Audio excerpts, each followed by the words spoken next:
Alright guys, so I'm gonna be serious for 30 seconds. As a child of the 2000s, I was a big fan of Russell Brand. He was like Kevin Hart in a sense that he was always hosting award shows. He was in a ton of movies, and everybody seemed to like him at first. He started off as an MTV presenter for England back in the early 2000s, one time dressing up as Osama bin Laden the day after 9/11, but that's because he was on drugs.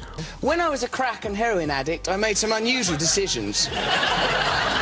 They included dressing in an inappropriate way on September the 11th. Now, before I talk about this, remember, I was on crack and heroin, Chelsea, and I challenge any of you to take crack and heroin and see how it affects your personal, private and professional life. So, having taken a lot of crack and heroin, on September the 12th, 2001, I went to work dressed as Osama bin Laden. Now, I know, the worst time to do it, in many ways. When he sobered up, he became known for his role in Forgetting Sarah Marshall, where he played a recovering drug addict rock star. This movie was hilarious. Nobody else could play that role better than Russell. And on top of that, he actually recorded music for the soundtrack. And for the spin-off, he recorded an entire album. And even though it was a parody, it sounded pretty good. Half of the songs have over 1 million views on YouTube. Not to mention, he did voice acting for Despicable Me and had several successful stand-up comedy specials. And to top things off, he hosted the 2008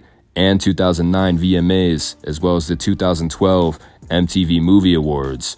And while on set for Get Him to the Greek, he met Katy Perry and eventually married her. At the time, Katy Perry was seen as a male fantasy and was extremely popular. The relationship was heavily publicized, and when the two divorced, Brand was eligible to claim half of the $44 million that Katy Perry earned during their marriage, but he declined. The point is, between 2008 and 2013, Russell was one of the most famous people on earth. He was as notable as like Pete Davidson or Kevin Hart. But unlike Kevin Hart, Russell screwed himself when he started talking about politics.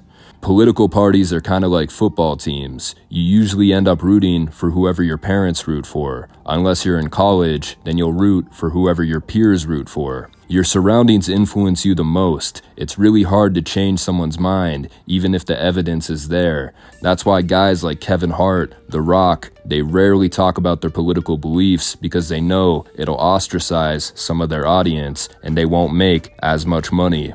But Russell Brand was always vocal about politics. In the late 2000s, he was criticizing George Bush, and Russell was always pro-immigration.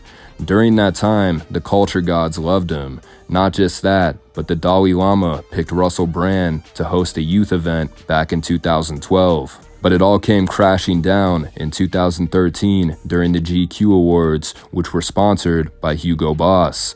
Russell mentioned that Hugo Boss designed the uniforms for the Nazis, which is true actually. When GQ editors told him those comments were offensive, Russell responded by saying treatment of the Jewish people was also offensive. Stage where Boris Johnson has just made light of the use of chemical weapons in Syria, meaning that GQ can now stand for genocide quips. I mention that only to make this next comment a bit lighter, because if any of you that know a little bit about history and fashion will know that Hugo Boss made the uniforms for the Nazis. And the Nazis did have flaws, but, you know, they did look fucking fantastic, let's face it, while they were killing people on the basis of their religion and sexuality. Genocide quips are okay, no, it's okay. And just like that, he was no longer welcomed at award shows because he was openly attacking their sponsors. I think Russell was just trying to make a point that your favorite brands may have been on the wrong side of history at certain points. And just because a corporation supports something doesn't mean it's right. And just as Russell was declining, celebrities like Chelsea Handler started criticizing him publicly, saying he was a terrible guest on her show. Tim Heidecker had repeatedly expressed his hatred for Russell, going as far as to heckle him once. There's something about him that just makes me very upset that he's successful. And he's very successful. Very successful. I think you had said this, like, America, didn't you say this online somewhere? Like, America has sent the message that we are not interested.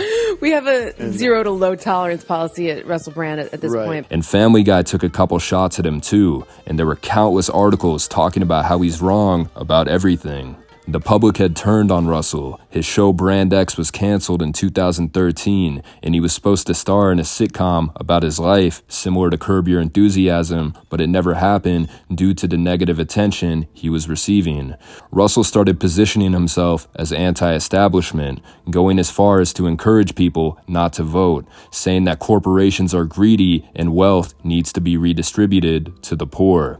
And just like that, his Hollywood career was completely over. And that's when he started making YouTube videos where he interviewed activists, journalists, and economists, and he started organizing protests against big business. This firm called YouGov named Russell Brand as the most negative influence on British politics, mostly because he advocated against voting. 60% of poll participants didn't like him, while only 28% did.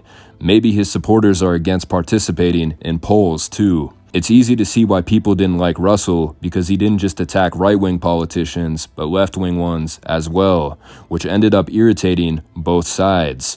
Russell regained favor from the British public when he used the money he made from his book, Revolution, to open a cafe in London where he only hired recovering drug addicts. Then a year later, he donated all the proceeds from his book to prison rehab programs. So whether or not you agree or disagree with him, it's clear that he actually believes in what he says and is overall a charitable person. Russell did change his mind about not voting after interviewing Ed Miliband, who he ended up endorsing in 2015. Around this time, 2016, his acting career started to pick up again, doing the voice for Creek in the movie Trolls and having a recurring role in a show called Ballers. His interviews and podcast appearances started gaining traction, with his Joe Rogan interview from 2019 getting over 20 million views. At first, Russell's YouTube channel wasn't very popular. In 2017, he had 100,000 subscribers. Then in 2020, he reached 1 million, and now he's sitting at 6.5 million subscribers with over 1 billion views. The public went from loving him, then hating him, then back to loving him in just a decade. Back in 2013, it was a little obnoxious for celebrities to be outspoken politically. In this day and age, everybody does it. Less people care. Russell seemed more informed and open-minded compared to other political celebrities like Seth Rogen and Chelsea Handler. Now, I won't go over all his political views and beliefs, but the one that catapulted Russell into YouTube relevancy was his suspicion about COVID-19. He wasn't a fan of the vaccine mandates or the stay-at-home orders. And because of this, columnists were writing hit pieces on Brand, but this time it didn't slow him down. Elon Musk, of all people, came to support Brand, saying that he's more balanced and insightful than those condemning him. Publications like Vice had labeled Russell as a right-wing conspiracy theorist since he had released videos criticizing the Chinese government and digital currencies. Though his views were labeled as controversial, they were usually met with cheers. Bill, Yes. out of respect for you and your show, I've brought some facts. Would you... If you like, they're actually... You just get the fuck out of here. This is not the place. I thought you'd like facts. We love facts. I love facts. I wouldn't have mentioned it. I'm English, and you know that politeness is our fundamental religion. Yeah. But they do pertain to this issue, so may I say some of them? Please, if they please do. inconvenience you, I'll stop saying them. The pandemic created at least 40 new big pharma billionaires. Pharmaceutical corporations like Moderna and Pfizer made $1,000 of profit every second from the COVID-19 vaccine. More than two-thirds of Congress received campaign funding from pharmaceutical companies in the 2020 election. Pfizer chairman Albert Bourla told Time magazine in July 2020 that his company was developing a COVID vaccine for the good of humanity, not for money. And of course, Pfizer made $100 billion in profit in 2022. And may I just mention, finally, and this is also a fact, that you, the American public, funded the development of that. The German public funded the BioNTech vaccine. When it came to the profits, they took the profits. When it came to the funding, you paid for the funding. All I'm querying is this. Yes. Is if you have an economic system in which pharmaceutical companies benefit hugely from medical emergencies, where a military-industrial complex benefits from war, where energy companies benefit from energy crises, you are going to generate states of perpetual crisis, where the interests of ordinary people separate from the interests of the elite. And just like that, Russell is being investigated for sexual assault. He's not a politician. He's not running for office. 5 women, 4 of them being anonymous, have come forward saying these events happened between 2006 and 2013. Whether he is guilty or not, it looks like all 5 of these women came forward at the same time. Is Russell Brand actually a rapist? My first thoughts were, it seems like every man with a polarizing level of notoriety has a sexual assault allegation. This includes Trump, Biden, and Bill Clinton. Usually if you're on the left side, then these allegations get ignored. Think about it. These allegations were from before 2013. That's when Russell was a left-leaning guy. He criticized George Bush, who was a Republican. Now that he's seen as a right-wing hero, he's being investigated. That the knee-jerk instinct now by so many is Russell Brand is wrongly accused. These women are all liars. I'm sorry, this is extremely detailed. And in the case of the other woman, there's an actual set of medical records after she went to a rape crisis center the day of the alleged encounter, plus apologetic, begging for forgiveness text from Russell Brand. Could you please, for a second, stay open-minded to the possibility that the women are telling the truth? A lot of his TV shows and movies are being taken out of syndication based on these allegations. The only way for Russell to clear his name would be to endorse Joe Biden. Obviously, I'm being a little facetious. The idea that there are left-wing billionaires funding these investigations in hopes to stop Russell Brand haven't been proven, but it is fun to think about. Left-wing publications are trashing him, and right-wing ones are supporting him. You guys might remember Julian Assange, who published a series of leaks from U.S. Army intelligence analyst Chelsea Manning, including footage of an airstrike. Suspiciously after publishing this, he became a suspect of sexual assault. Was this an attempt to ruin public opinion of him? Possibly. I've met victims that have been trafficked from Mexico, victims in New York and New Jersey and all across our country. I've been on FBI raids where I've seen things that no person should ever see.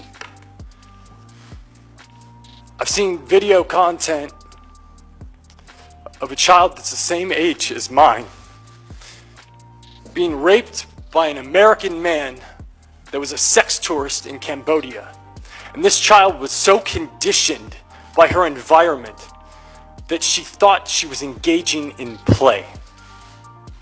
It is incumbent upon us as citizens of this nation, as Americans, to bestow that right upon others, upon each other, and upon the rest of the world. Ashton Kutcher has been very vocal about human trafficking. All of a sudden, people are accusing him of grooming Mila Kunis and bringing up that he made a joke about how he was waiting for Hillary Duff to turn 18. The girls that we're all waiting for to turn 18. Not to defend him, but back then, 18 jokes were common. And he's only 18 years old. Thank God you're 18 at least. He's adorable. He's 16 years old. I met him at the... It's too bad you're underage. Sorry, kid. It was a way of saying, you're too young, but you're gonna be hot one day. Obviously, nowadays, this would be considered very offensive. It's also hard for people to imagine that Kelso and Jackie had a platonic relationship in real life. They were dating other people back then. But I'm sorry, Ashton Kutcher is not a pedophile. Calling him one just takes away attention from actual predators like Roman Polanski, who is still free. Back to Russell Brand. To my surprise, the British media is more corrupt than the American media. There was an actor named Simon Rex who had gone on a date with Meghan Markle in the early 2000s. She's the girl who married Prince Harry. I might be saying her name wrong. But Simon was actually offered $70,000 by British tabloids to say that he had sex with her. Is it possible that these women accusing Russell Brand of rape were paid too? Who knows? I'm being objective because there's a chance that he actually did this, but it's hard to believe that Russell could be a sociopath, the type of guy to force himself on a woman. But back to the conspiracy of the Matrix coming at him. Look at Davi Vanity. He has over 20 accusers. Most of them shared similar experiences, and his story is barely publicized. Good thing he never got into politics. But what do you guys think? I'm out.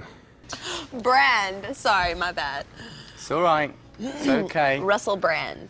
You will remember that name, because I think pretty soon that's going to be your surname. Brittany Brand. Oh, gosh. Yeah.